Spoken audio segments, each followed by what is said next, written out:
नमस्कार, मेरा नाम शिवम कुमार वर्मा। आपका शिव अकेडमी यूट्यूब चैनल पर स्वागत है।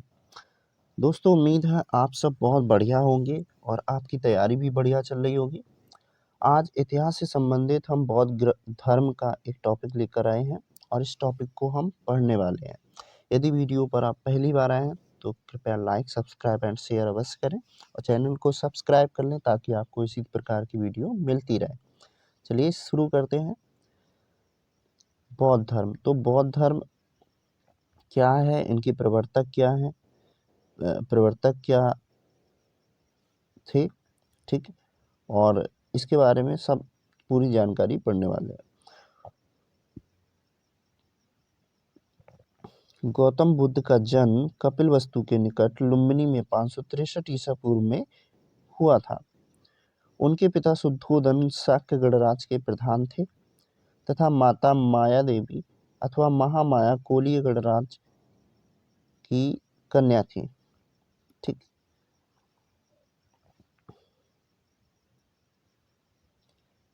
गौतम बुद्ध के बचपन का नाम सिद्धार्थ था। उनके जन्म के कुछ दिनों बाद उनकी माता का देहांत हो गया अतः उनका लालन पालन उनकी मौसी प्रजापति गौतमी ने किया था। उनका विवाह 16 वर्ष की अल्पायु में शाक्य कुल की कन्या यशोधरा के साथ हुआ था। तो उनकी पत्नी का नाम क्या था? यशोधरा। उत्तरकालीन बौद्ध ग्रंथों में यशोधरा के अन्य नाम गोपा, बिंबा, भत्तकचना आदि मिलते हैं।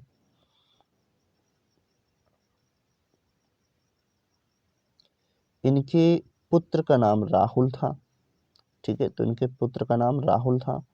बुद्ध के जीवन में 4 दृश्यों का अत्यधिक प्रभाव पड़ा, जैसे वृद्ध व्यक्ति, बीमार व्यक्ति, मृतक, प्रसन्नचित्त, सन्यासी।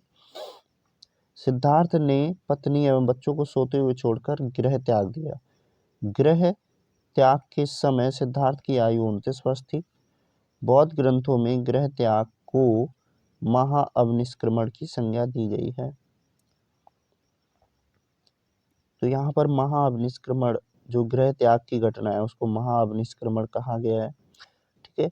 सांख्य दर्शन के आचार्य आलार कालाम से वैशाली के समीप उनकी मुलाकात हुई। तो ये क्वेश्चन बन सकता है कि जो बौद्ध थे या गौतम बुद्ध थे, तो सांख्य दर्शन के आचार्य आलार कालाम से बौद्ध की कहाँ मुलाकात हुई थी या बुद्ध की कहाँ मुलाकात हुई थी? तो हम बता सकते हैं वैशाली में।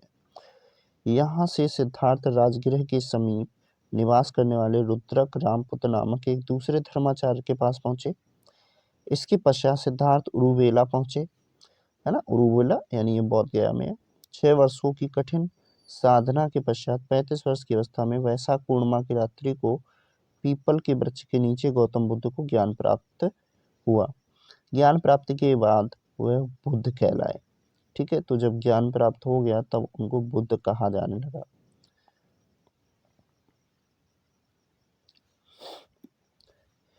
बुद्ध का एक अन्य नाम तथागत मिलता है, जिसका अर्थ है सत्य है ज्ञान जिसका।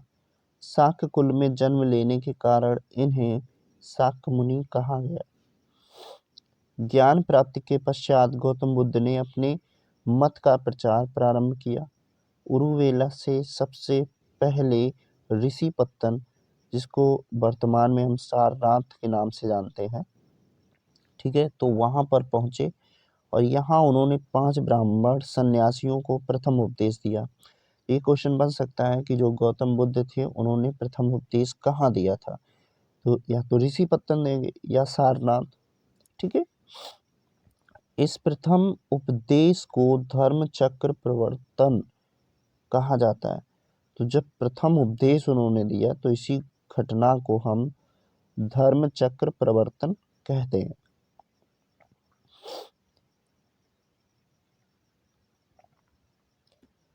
बौद्ध धर्म के जीवन से संबंधित कुछ प्रतीक हैं, है ना। सॉरी। जैसे जन्म की जब घटना, जन्म हुआ तो कमल एवं सांड प्रतीक है।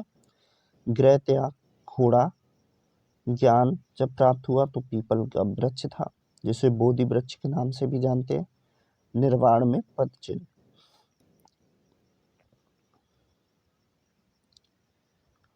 राजगृह में उन्होंने द्वितीय, तृतीय तथा चतुर्थ वर्षाकाल व्यतीत किया।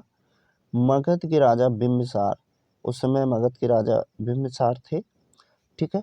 तो उनके निवास के लिए वेणुवन, एक वेणुवन महाविहार बनवाया उन्होंने, ठीक है। चलिए,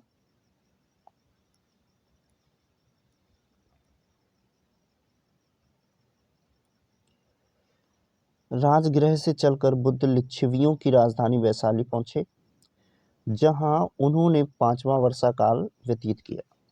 लिच्छवियों ने उनके निवास के लिए महावंश में प्रसिद्ध कुटाग्रशाला का निर्माण करवाया। तो लिच्छवियों ने कुटाग्रशाला का निर्माण करवाया था। वैशाली की प्रसिद्ध नगरवधु आम्रपाली उनकी शिष्या बनी तथा भिक्षु संघ के निवास के लिए अपनी आम्रवाटिका प्रदान कर दी। ज्ञान प्राप्ति के 8वें वर्ष गौतम बुद्ध ने वैशाली में अपने प्रिय शिष्य आनंद, तो इनके एक शिष्य थे आनंद जिनका नाम था, उनकी सबसे प्रिय शिष्य थे, तो उनके कहने पर महिलाओं को संघ में प्रवेश की अनुमति दी।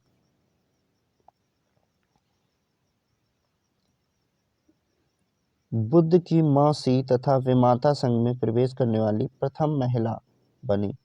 तो जो बुद्ध की मौसी थी, और मौसी का नाम क्या था, प्रजापति गौतमी, तो वो यहाँ इस संघ में प्रवेश करने वाली पहली महिला बनी। देवदत्त बुद्ध का चचेरा भाई था। यह पहले उनका अनुगत बना और फिर उनका विरोधी। वह बौद्ध संघ से बुद्ध को हटाकर स्वयं संघ का प्रधान बनना चाहता था, किंतु उसे इसमें सफलता नहीं मिली। बौद्ध धर्म का सर्वाधिक प्रचार कौशल राज्य में हुआ। तो सबसे ज़्यादा जो बौद्ध धर्म का प्रचार हुआ वो कहाँ हुआ, कौशल राज्य में। यहाँ बुद्ध ने 21 वास किए। कौशल राज्य के अनाथ पिंडक नामक धनी व्यापारी ने उनकी शिष्यता ग्रहण करी। तो कौशल राज्य का एक धनी व्यापारी था जिसका नाम था अनाथ पिंडक, तो उसने इनकी शिष्यता ग्रहण करी थी, ठीक है। संघ के लिए जेतवन विहार उसने प्रदान किया, ठीक। भरहुत से प्राप्त एक शिल्प के ऊपर इस दान का उल्लेख मिलता है, ठीक है। इसमें जेतवन अनाथ पिंड को देती कोटि समथ तेन केता लेख उत्कीर्ण मिलता है। कौशल नरेश प्रसेनजीत ने भी अपने परिवार के साथ बुद्ध की शिष्यता ग्रहण की तथा संघ के लिए पुब्बाराम, ठीक है, पुब्बाराम जिसको हम पूर्वाराम कहते हैं, नामक विहार बनवाया। बुद्ध ने अपने जीवन की अंतिम वर्षा ऋतु वैशाली में बिताई थी। अपने मत का प्रचार करते हुए वे मल्लों की राजधानी पावा पहुंचे। तो मल्लों की राजधानी पावा पहुंचे, ठीक है, जहां वे चुन्न नामक लुहार की आम्रवाटिका में ठहरे। उसने बुद्ध को सूकर मद्दो खाने को दिया। इससे उन्हें रक्तचाप हो गया। फिर वे पावा से कुशीनारा चले गए। यहीं पर सुभद्र को उन्होंने अंतिम उपदेश दिया। तो अंतिम उपदेश किसको दिया था, सुभद्र जो एक था व्यक्ति, उसको उन्होंने अपना अंतिम उपदेश दिया था। कुशीनारा मल्ल गणराज की राजधानी थी। 483 ईसा पूर्व में 80 वर्ष की आयु में या अवस्था में उन्होंने शरीर त्याग दिया। बौद्ध ग्रंथों में इसे महापरिनिर्वाण कहा जाता है। तो जो शरीर त्यागने की घटना या मृत्यु जो जब होती है तो इसे बौद्ध ग्रंथों में महापरिनिर्वाण कहा जाता है।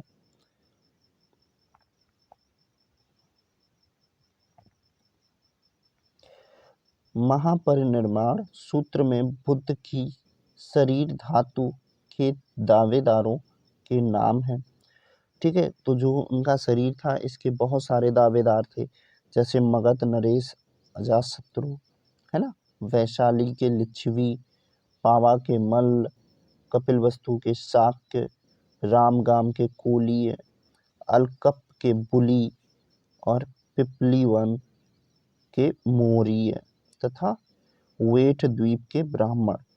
तो ये सब उनके शरीर के दावेदार थे। बुद्ध के प्रथम उपदेश को धर्म चक्र प्रवर्तन की संज्ञा दी गई थी। उनका यह उपदेश दुख के कारण तथा उसके समाधान से संबंधित था। इसे 4 आर्य सत्य कहा जाता है। ये है दुख समुदाय, दुख निरोध गामिनी प्रतिपदा। बुद्ध के अनुसार दुख का मूल कारण अविद्या के विनाश का उपाय अष्टांगिक मार्ग है। अष्टांगिक मार्ग 8 है, जो कि इस प्रकार हैं, जैसे कि सम्यक दृष्टि, सम्यक संकल्प, सम्यक वाक, सम्यक कर्मांत, सम्यक आजीव, सम्यक व्यायाम, सम्यक स्मृति एवं सम्यक समाधि। बुद्ध अपने मत को मध्यमा प्रतिपदा या मध्यम मार्ग कहते हैं।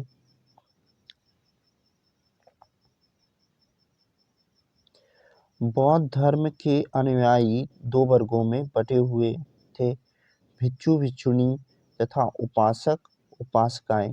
सामान्य मनुष्यों के लिए बुद्ध ने जिस धर्म का उपदेश दिया उसे उपासक धर्म कहा गया, है ना। बौद्ध धर्म के 3 रत्न या त्रिरत्न जिसको हम कहते हैं, वो कौन कौन से हैं? बुद्ध, धम्म एवं संघ। तो ये त्रिरत्न थे।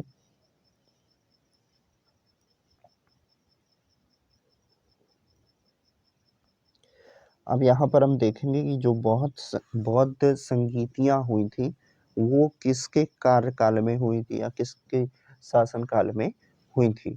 ये सबसे पहले हम देखेंगे कि जो प्रथम बौद्ध संगीति हुई थी इसके अध्यक्ष कौन थे? महाकश्यप थे। ठीक है, महाकश्यप थे। और सबसे ज्यादा अध्यक्ष भी पूछा जाता है, लेकिन अध्यक्ष से ज्यादा ये पूछा जाता है कि किसके शासन काल में हुई थी। तो प्रथम बौद्ध संगीति जो थी ये अजातशत्रु के शासनकाल में हुई थी। ठीक है, अब आते हैं, और ये कब हुई थी? जैसे ही उनकी मृत्यु हुई थी उसी वर्ष 483 ईसा पूर्व राजगिरी में हुई थी। ठीक है, द्वितीय बौद्ध संगीति जो थी ये 383 ईसा पूर्व वैशाली में हुई थी, और इसके जो अध्यक्ष थे वो सुबुगामी थे, और ये काला शोक के समय हुई थी। तृतीय बौद्ध संगीति जो थी ये 247 ईसा पूर्व पाटलिपुत्र में हुई थी। ठीक है, और इसके जो अध्यक्ष थे, इनके जो अध्यक्ष थे वो थे मोगलीपुत्र तिस्स। ठीक है, तो अध्यक्ष थे, और ये अशोक के समय हुई थी। चतुर्थ बौद्ध संगीति जो कि ईसा की प्रथम शताब्दी में हुई थी, और ये कुंडल वन जो था वहां पर हुई थी। ये स्थान था, है ना, कश्मीर। इस समय वर्तमान में इसको कश्मीर कहते हैं। तो ये वासुमित्र अश्वघोष इसके उपाध्यक्ष थे, और ये कनिष्क के समय हुई थी। तो इसको हम याद कैसे कर सकते हैं कि प्रथम द्वितीय तृतीय कैसे हुई थी, है ना। तो यहाँ से हम एक एक शब्द ले सकते हैं, जैसे एक एक अक्षर ले सकते हैं यहाँ पर। जैसे यहाँ से आ ले लेते हैं, यहाँ से का ले लेते हैं, यहाँ से आ ले लेते हैं, और यहाँ से का ले लेते हैं। तो अका अक, ठीक है, अका अक जो है ऐसे हम याद रख सकते हैं, अजातशत्रु, काला शोक, अशोक, कनिष्क। ठीक है,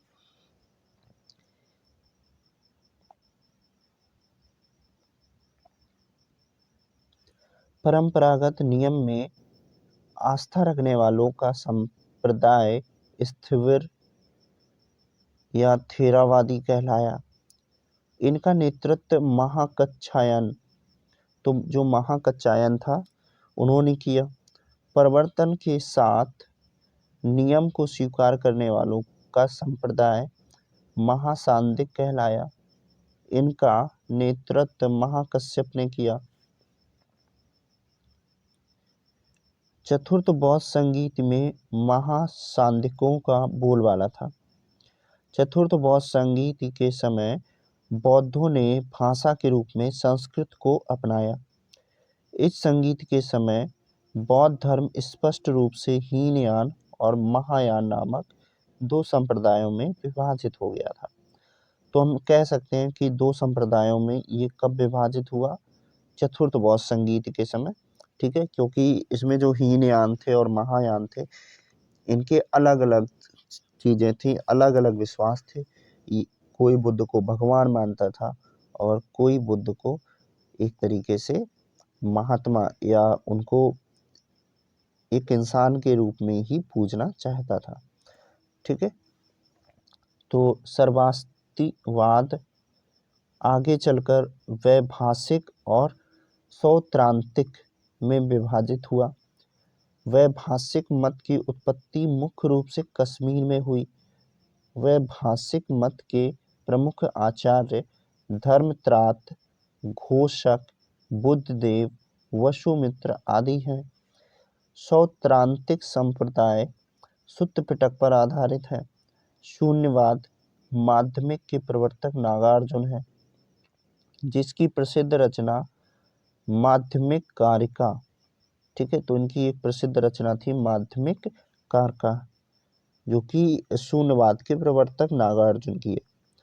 नागार्जुन के अतिरिक्त इस मत के अन्य विद्वान थे, जैसे चंद्रकीर्ति, शांतिदेव, शांतिरक्षित, आर्यदेव, है ना।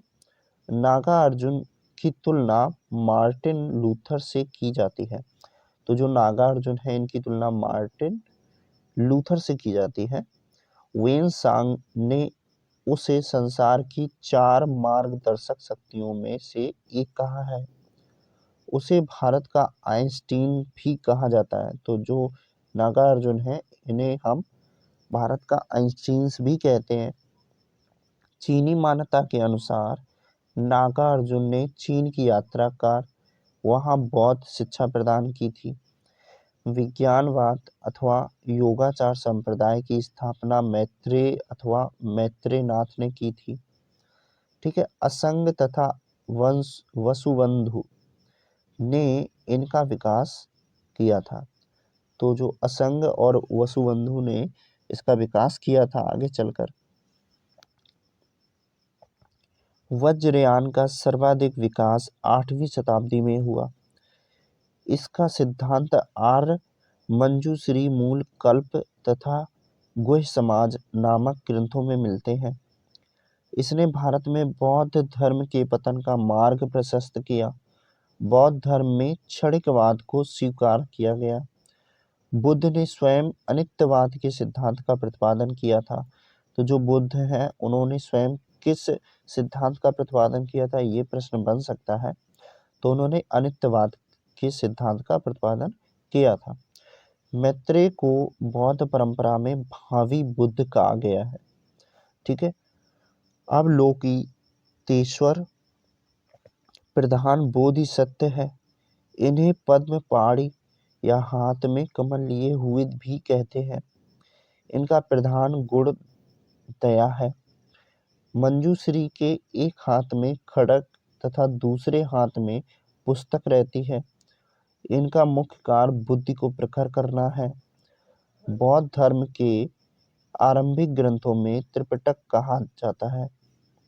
तो जो बौद्ध धर्म है, उनके आरंभिक ग्रंथों को त्रिपिटक बोला जाता है। यह पाली भाषा में रचित है। बुद्ध के महापरिनिर्वाण के पश्चात उनकी शिक्षाओं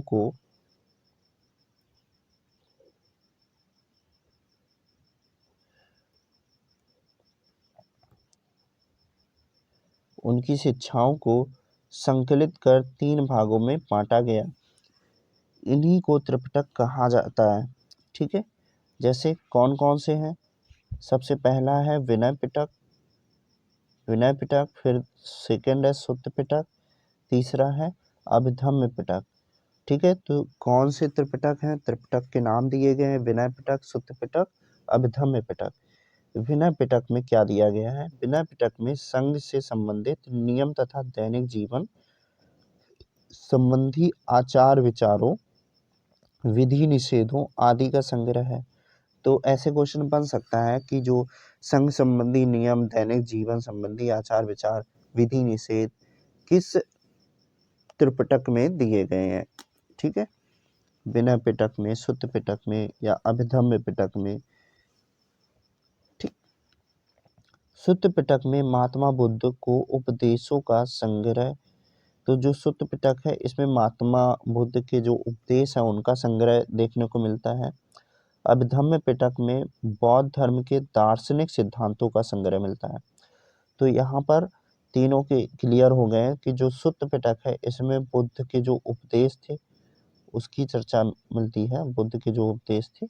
ठीक है, और जो अभिधम्य पिटक है इसमें दार्शनिक जो सिद्धांत है उनका संग्रह देखने को मिलता है। 8 कथाएं त्रिपिटकों के भाष्य के रूप में लिखी गई थी। सुत्त पिटक की 8 कथा महाअट्ठक तथा विनय पिटक की 8 कथा कुरुंदी है।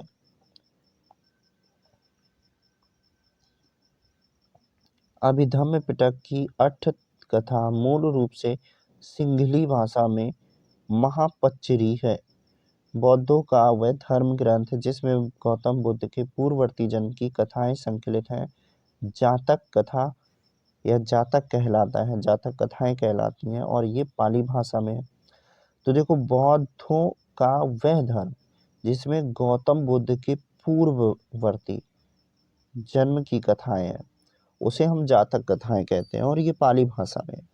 ठीक है, तो बौद्ध ग्रंथ एवं उनके रचनाकार, तो बौद्ध ग्रंथ जो है उनके रचनाकार कौन कौन है? जैसे मिलिंद पनु, जो मिलिंद पनु है तो इसके रचनाकार नागसेन थे, है ना। बुद्ध चरित या सॉरी बुद्ध चरित, है ना, या सौंदरानंद या सारिपुत्र प्रकरण, इनके रचनाकार कौन है? अश्वघोष है ना। माध्यमिक कारिका जो है इनके रचनाकार नागार्जुन है। इसी प्रकार जैसे वसुद्धिमग, तो जो वसुद्धिमग है इनके रचनाकार बुद्ध घोष हैं और अभिधम्म कोश जो है, अभिधम्म कोश के रचनाकार वसुबंधु हैं। बुद्ध की भूमि स्पर्श मुद्रा से तात्पर्य अपने तप की शुचिता और निरंतरता को बनाए रखने से है। भूमि स्पर्श मुद्रा की सारनाथ की बुद्ध मूर्ति गुप्त काल से संबंधित है। प्राचीन काल में बौद्ध शिक्षा के 3 प्रमुख केंद्र थे। तो प्राचीन काल में जो बौद्ध शिक्षा मिलती थी उसके 3 प्रमुख केंद्र थे। सबसे पहले नालंदा, फिर सेकंड है वल्लभी और तीसरा है विक्रमशिला। नालंदा महायान बौद्ध धर्म की तथा वल्लभी हीनयान बौद्ध धर्म की शिक्षा का प्रमुख केंद्र था, क्योंकि जो महायान थे ये संस्कृत भाषा का प्रयोग करते थे। ठीक है, विक्रमशिला महाविहार की स्थापना पाल नरेश धर्मपाल ने करी थी। तो जो विक्रमशिला महाविहार है इसकी जो स्थापना है वो किस नरेश ने करी थी? धर्मपाल ने। तो ये प्रश्न इंपॉर्टेंट है कि जो विक्रमशिला महाविहार है इसकी स्थापना किसने करी थी? तो धर्मपाल ने की थी। ठीक है, उसने यहाँ मंदिर तथा मठ भी बनवाए। 5वीं शताब्दी के मध्य गुप्तों के समय में नालंदा विश्वविद्यालय अस्तित्व में आया। तो 5वीं शताब्दी के मध्य में जब गुप्तों का समय था तब ये नालंदा विश्वविद्यालय जो है ये अस्तित्व में आया था। सर्वप्रथम चंद्रगुप्त प्रथम, तो जो चंद्रगुप्त प्रथम था उसने नालंदा बौद्ध विहार को दान दिया। बाद में बुद्ध गुप्त, तथागत गुप्त तथा बालिद्य नामक गुप्त शासकों ने भी इस विहार को दान दिए। नौ नालंदा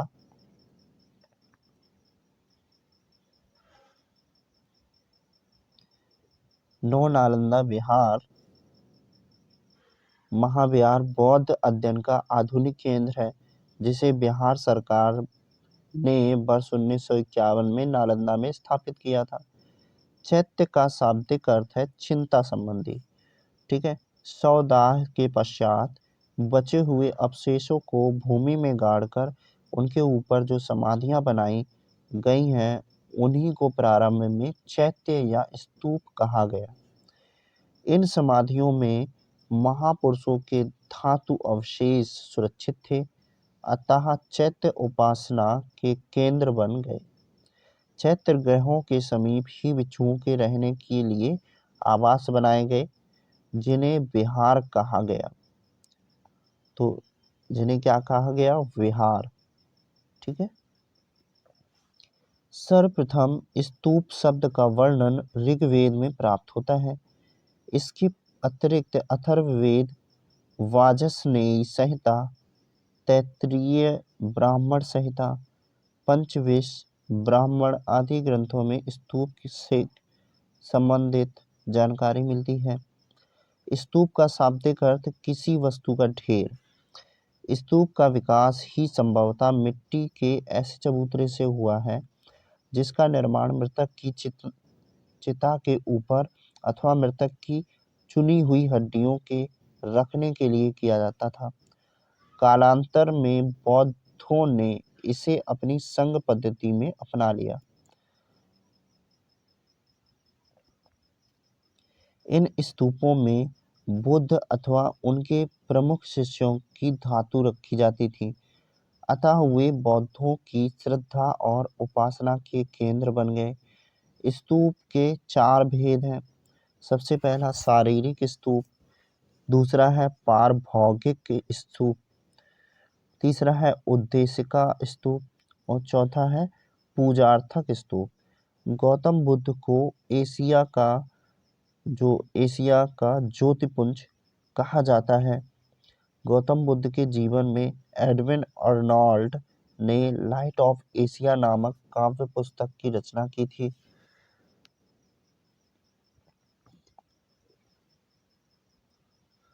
महापरिनिर्वाण संबंधी मंदिर, जो महापरिनिर्वाण मंदिर है, ये उत्तर प्रदेश के कुशीनगर जिले में स्थित है। मंदिर में स्थापित भगवान बुद्ध की मूर्ति 1876 ईस्वी में उत्खनन के द्वारा प्राप्त की गई थी। इस मंदिर में भगवान बुद्ध की 6.10 मीटर ऊंची मूर्ति लेटी हुई मुद्रा में रखी है। यह मूर्ति उस काल को दर्शाती है जब 80 वर्ष की आयु में भगवान बुद्ध ने अपने पार्थिव शरीर को छोड़ दिया और मृत्यु के बंधन से मुक्त हो गए, अर्थात निर्वाण की प्राप्ति हो गई।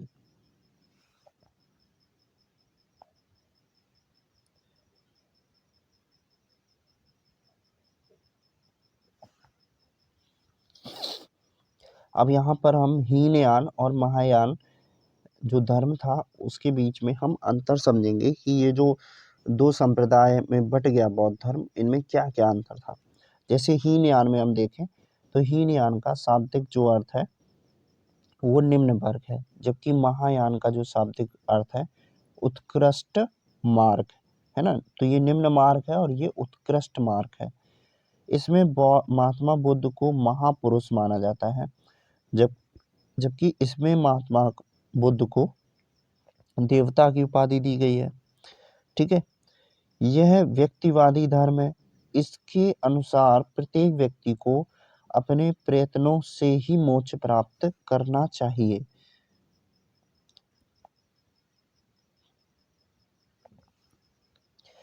और इसमें क्या है?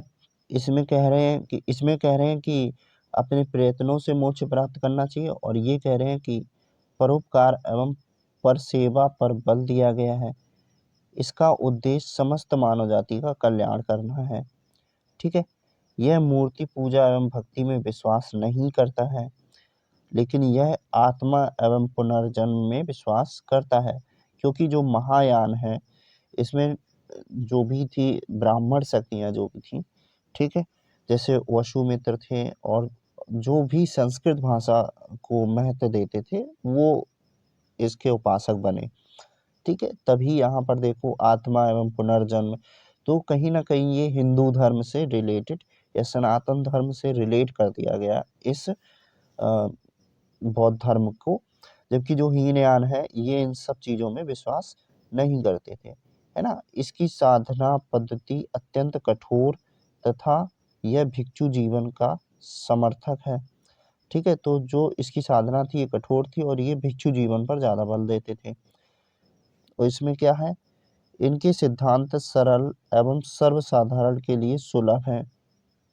इसमें भिक्षु के साथ साथ सामान्य उपासकों को भी महत्व दिया गया है। इसका आदर्श जो है अरहत पद को प्राप्त करना है और इसका आदर्श बोधिसत्व है। इसके प्रमुख संप्रदाय हैं जैसे वैभाषिक या सौत्रांतिक, ये इसके संप्रदाय हैं। और इसके प्रमुख संप्रदाय जैसे शून्यवाद है ना, शून्यवाद जिसके प्रवर्तक कौन थे, नागार्जुन थे। और विज्ञानवाद, ठीक है, या योगाचार जिसको कहते हैं, ठीक। तो हम दोस्तों अब इसकी नेक्स्ट वीडियो में इनसे संबंधित प्रश्नोत्तर करेंगे। चलिए वीडियो को यहीं समाप्त करते हैं। वीडियो को देखने के लिए धन्यवाद।